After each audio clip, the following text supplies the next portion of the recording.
Leandro, comentábamos entre ayer y hoy día del rol de la Asamblea, del rol sobre todo de la capacidad que tuviera para defender los acuerdos que llegue, porque ya hemos visto, ¿no? Hemos visto la realidad. Son acuerdos en la Asamblea, va al Ejecutivo a través del veto, con su función de colegislador, insisto, extendida en sus límites, finalmente entra en vigencia por algún camino legal la redacción que viene de Carondelet. ¿Qué oportunidades tendría la Asamblea, en vista de que el presidente de la República no fue elegido para legislar, dentro de sus funciones, ahí entre muchas, pero la Asamblea sí tiene esa función para el pueblo? ¿Qué posibilidades tiene la Asamblea de poder realzar y de construir una nueva identidad frente a la patria? Verse realmente como la cuna donde se legisla, donde se escribe, pero sobre todo el valor de defender sus acuerdos. Bueno, muy buenos días. Antes que nada, decirle a usted, María Josefa, que siga adelante con la misma valentía y aplomo ante esta suerte de persecución política iniciada, que lógicamente atenta contra la libertad de expresión. Y en segundo lugar, aprovechar breves segundos para agradecer a mi provincia del Carchi y a mucha gente de los rincones de la patria por la solidaridad ante mí, ante el intento de asesinato perpetrado por el gobernador Efraín Benavides, de Alianza País en la provincia del Carchi. Bueno, en la cuestión de la Asamblea Nacional, creo que la desconfianza nos invade a todas las bancadas, agrupaciones, bloques e independientes políticos, ya que nos damos cuenta que los acuerdos son irrespetados una vez que llegan al Ejecutivo, y a través de una objeción parcial al proyecto de ley, más bien conocido como veto al proyecto de ley, se daña todo lo que se sentó claramente en papel y que fue aprobado por la voluntad mayoritaria de la Asamblea. ¿Qué opción tener?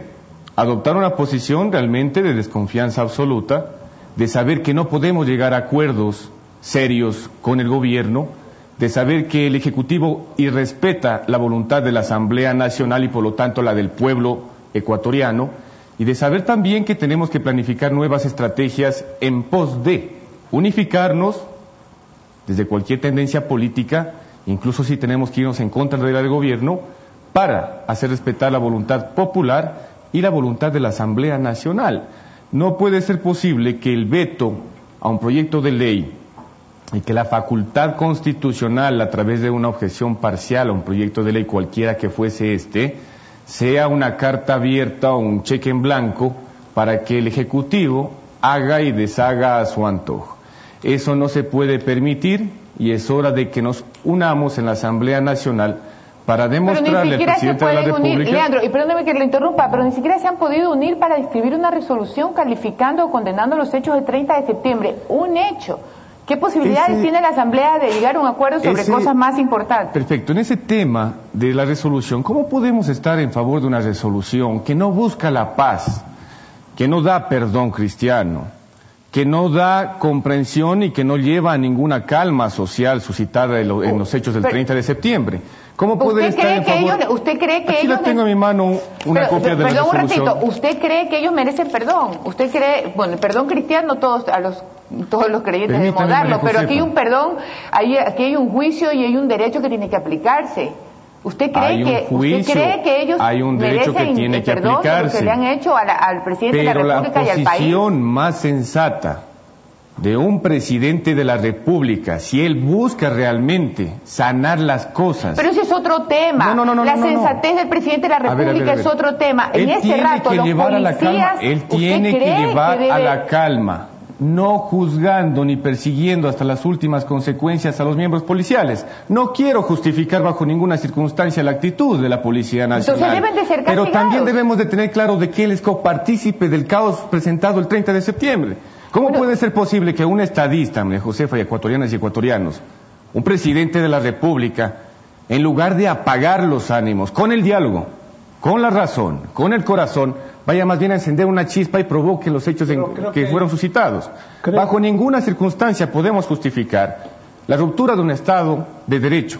Bajo ninguna circunstancia podemos suscitar la insubordinación al poder civil de las fuerzas militares y policiales. Pero tampoco podemos ser copartícipes en la Asamblea Nacional ideas disparatadas de crear comisiones multipartidistas para que persigan políticamente a mis compañeros asambleístas, a mis compañeras asambleístas, parecida a una comisión de la verdad, que a la final pero hay otras vías para eso, hay otras vías para defenderse en el caso que ustedes crean que los persiguen políticamente. Hay vías legales, pero siempre y cuando esas vías legales sean para actuar con juridicidad. Pero resulta que creamos comisiones multipartidistas, nos solidarizamos con el presidente de la República, rechazamos la rebelión, los calificamos de delincuentes e incluso de saboteadores a la Policía Nacional. ¿Y para qué? ¿Para qué a la final? Para seguir con el problema, seguir recalcitrantemente atacando a los ecuatorianos y ecuatorianas. A la final de cuentas, el gobierno, como bien lo dijo Diego Ordóñez, les dio la facultad constitucional para que voten. Desde ese momento ya ellos tenían que prever que las Fuerzas Armadas y la Policía Nacional tenían que formar parte ya de la vida política de este país, al margen de que sean fuerzas subordinadas o no. Y lo que es más, también son seres humanos. Y no solo la Policía Nacional ni el Ejército, sino cualquier agrupación política. ¿Qué? Les digo una pregunta, ¿qué pasaría si el día de mañana le quitan el bono de desarrollo humano, antes denominado el bono de la pobreza, a cualquier ecuatoriana y ecuatoriano? Que no le paguen un mes o que no le paguen 2 meses a la gente pobre el bono de desarrollo humano, a ver si no la gente también sale a las calles.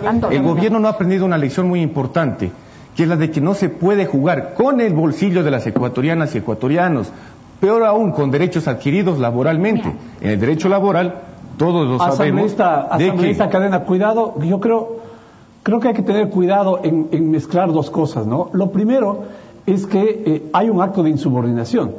Ese acto de insubordinación contraría la ley y lo que debemos exigir es que la ley se aplique. Y en eso creo que los asambleístas tienen que tener un rol, en el sentido de que el fiscal, ¿no?, las autoridades judiciales cumplan la ley, no pretendan usar la ley para retaliaciones. El país necesita, y en general he planteado, necesita justicia. El país no necesita venganzas.